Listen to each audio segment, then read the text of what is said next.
नमस्कार दोस्तों। आज से हमने पर्यावरण अध्ययन के लिए एक महत्वपूर्ण सीरीज शुरू की है। ये जो सीरीज़ है ये महत्वपूर्ण प्रश्नों की सीरीज़ है, यानी कि इसमें हम महत्वपूर्ण प्रश्नों को डिस्कस करेंगे जो कि यूपी टेट में आए हुए हैं। इस सीरीज़ को लाने का उद्देश्य क्या है? इस सीरीज़ को लाने का मुख्य उद्देश्य यह है कि हम किसी भी तरीके से 25+ नंबर लेके आएँ। यूपी टेट के पेपर में कई बार देखा गया है कि जो सिलेबस में है उससे प्रश्न तो बनते हैं, लेकिन उसके साथ ही हट के ऐसे प्रश्न भी बनते हैं जो कि सिलेबस में नहीं होता, लेकिन वो कहीं ना कहीं पर्यावरण के सिलेबस में होता है। यानी कि वो पर्यावरण के सिलेबस में होगा लेकिन यूपी टेट के सिलेबस में नहीं होगा। तो इस वजह से इस प्रश्नों की सीरीज के माध्यम से हम उन प्रश्नों को भी डिस्कस करेंगे जो कि सिलेबस से हट के यूपी टेट के पेपर में आते हैं। इससे होगा क्या कि जो प्रश्न सिलेबस से बाहर से आते हैं उन प्रश्नों को भी हल कर पाएंगे हम, और जो सिलेबस से आते हैं उनको भी। सिलेबस पढ़ने का उद्देश्य यह है कि सिलेबस के थ्रू हम पर्यावरण की जो बेसिक कॉन्सेप्ट है उसको हम समझ जाएंगे। इस वजह से हम सिलेबस को पढ़ रहे हैं, नहीं तो हम सिर्फ प्रश्नों की सीरीज के माध्यम से भी नंबर ला सकते थे। लेकिन अगर हम जब जानेंगे ही नहीं, जैसे अगर हम हिंदी पढ़ेंगे तो अगर हम छोटा बड़ा या का खा गा नहीं जानेंगे तो हम कैसे हिंदी पढ़ेंगे। तो इसी वजह से हम सिलेबस पढ़ रहे हैं, और सिलेबस के साथ हम इस सीरीज को लाए हैं महत्वपूर्ण प्रश्नों की सीरीज। इस सीरीज के माध्यम से हम उन प्रश्नों को जरूर डिस्कस करेंगे जो कि यूपी टेट के सिलेबस में नहीं है लेकिन पेपर में आते हैं, इसीलिए इस सीरीज को लाया गया है। चलिए शुरू करते हैं महत्वपूर्ण प्रश्नों की सीरीज। ये पहला भाग है, ये पार्ट नंबर 1 है। चूँकि ये पहला वीडियो है इसीलिए इसमें 30 प्रश्नों को डिस्कस किया गया है। पहला प्रश्न है, उष्णकटिबंधीय सदाबहार वनों में वर्षा होती है तो कितनी होती है? तो ये 200 सेंटीमीटर वर्षा होती है। दूसरा प्रश्न है, घास परितंत्र को किस पारितंत्र के नाम से जाना जाता है? तो घास परितंत्र को सवाना पारितंत्र के नाम से भी जाना जाता है। सवाना पारितंत्र किस क्षेत्र में पाया जाता है ये सब हम आपको बता चुके हैं। प्रेरी घास के मैदान को विश्व रोटी की टोकरी कहा जाता है। क्यों कहा जाता है? क्योंकि यहाँ सबसे अधिक गेहूं का उत्पादन होता है। तो प्रेरी घास के मैदान को विश्व की रोटी की टोकरी कहा जाता है। चौथा प्रश्न, प्रदूषण संकेतक पौधे। तो लाइकेन जो होते हैं वो प्रदूषण संकेतक पौधे होते हैं। लाइकेन कवक और शैवाल से मिलके बनते हैं। सिगरेट के धुएं में मुख्य प्रदूषक कार्बन मोनोऑक्साइड और बेंजीन होता है। भारतीय वन सर्वेक्षण का मुख्यालय कहाँ स्थित है? तो भारतीय वन सर्वेक्षण का मुख्यालय देहरादून में स्थित है।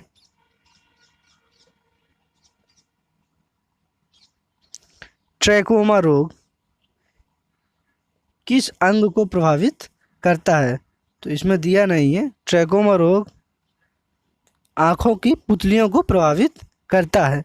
नेशनल कोरल रीफ इंस्टीट्यूट है, यानी कि नेशनल कोरल रीफ इंस्टीट्यूट कहाँ पर है? तो ये पोर्ट ब्लेयर में है।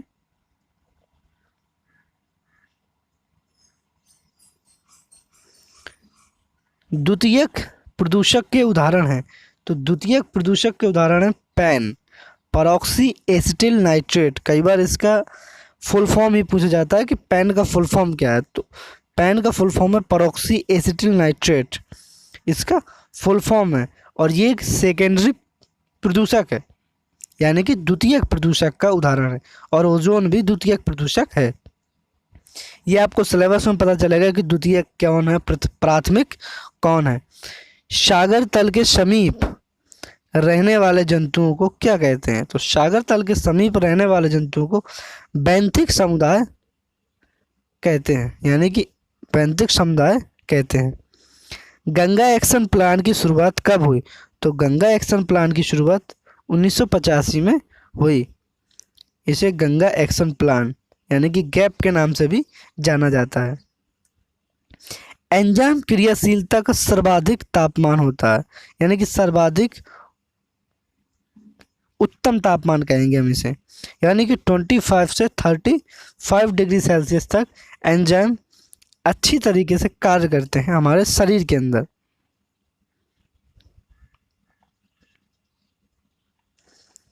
पर्यावरण संरक्षण अधिनियम अन्य किस नाम से जाना जाता है? तो पर्यावरण संरक्षण जो अधिनियम है उसे हम छाता विधान के नाम से जानते हैं। छाता विधान, छाता के अंदर मतलब सारी चीज़ें कवर अप होती हैं किसी भी तरीके से। तो पर्यावरण में भी हम इसी को, यानी कि हम पर्यावरण में क्या करते हैं, जो पर्यावरण में हम सारी चीज़ों को किसी भी तरह संरक्षित करना चाहते हो, तो इसीलिए इसे छाता विधान कहते हैं। पर्यावरण निश्चयवाद के प्रतिपादक कौन है? कार्ल रिटर हैं। औद्योगिक क्रांति कहाँ हुई? यानी कि सर्वप्रथम ये औद्योगिक क्रांति इंग्लैंड में हुई।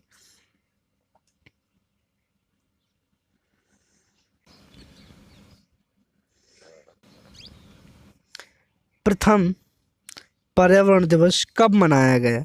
तो प्रथम पर्यावरण दिवस 5 जून 1973 ईस्वी को मनाया गया।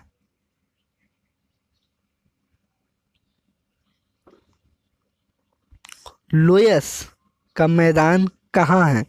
तो लोयस का मैदान चीन में है। पश्चिम बंगाल का शोक, दामोदर को पश्चिम बंगाल का शोक कहा जाता है, यानी कि दामोदर नदी पश्चिम बंगाल में उसे शोक कहा जाता है। बिहार का शोक है कोसी नदी। ये प्रश्न भी बहुत बार आए हैं, तो अब ये सारे सिलेबस के थ्रू नहीं डिस्कस हो पाएंगे, तो इसी बात को ध्यान में रखते हुए इस सीरीज को शुरू किया गया है कि प्रश्नों की सीरीज के माध्यम से हम उन प्रश्नों को जरूर डिस्कस कर लेंगे कि जो प्रश्न आते हैं लेकिन सिलेबस में नहीं है। महासागर में औसत लवणता होती है, तो ये होती है 35% या 35% होती है। हाथी घास एक प्रकार की घास है, उसका नाम हाथी दिया गया है। किस बायोम की प्रमुख घास है? तो ये सवाना बायोम की प्रमुख घास है। संसार के किस देश में सर्वाधिक जैव विविधता पाई जाती है? तो ब्राजील में सर्वाधिक जैव विविधता पाई जाती है। जैतून की फसल किस बायोम में पाई जाती है? तो ये भूमध्य सागरीय वनों में पाई जाती है, यानी कि भूमध्य रेखा के आसपास के क्षेत्र में जैतून के वन पाए जाते हैं। लोकटक झील स्थित है, तो ये है मणिपुर में। लोकटक झील मणिपुर में, बहुत इम्पोर्टेंट प्रश्न है। चिल्का झील उड़ीसा, ये भी बहुत ही इम्पोर्टेंट है। बायोगैस में सर्वाधिक किस गैस की मात्रा होती है? तो ये होती है मीथेन की, 60%। समस्त पृथ्वी का क्षेत्रफल है, तो 51 करोड़ वर्ग किलोमीटर क्षेत्रफल है समस्त पृथ्वी का। मैत्री आंदोलन किस राज्य से संबंधित है? तो ये है उत्तराखंड राज्य से। अंतर्राष्ट्रीय टाइगर दिवस कब मनाया जाता है? तो ये 29 जुलाई को मनाया जाता है अंतर्राष्ट्रीय टाइगर दिवस। सबसे लंबा जीवित वृक्ष है वो है सिकोया। तो ये आपके 30 प्रश्न हो गए। ये आपका पहला पार्ट था, इसीलिए हमने 30 प्रश्न रखे। इसके बाद जो पार्ट आएंगे वो आपको लगातार मिलेंगे, 30 प्रश्न, कभी 50 प्रश्न।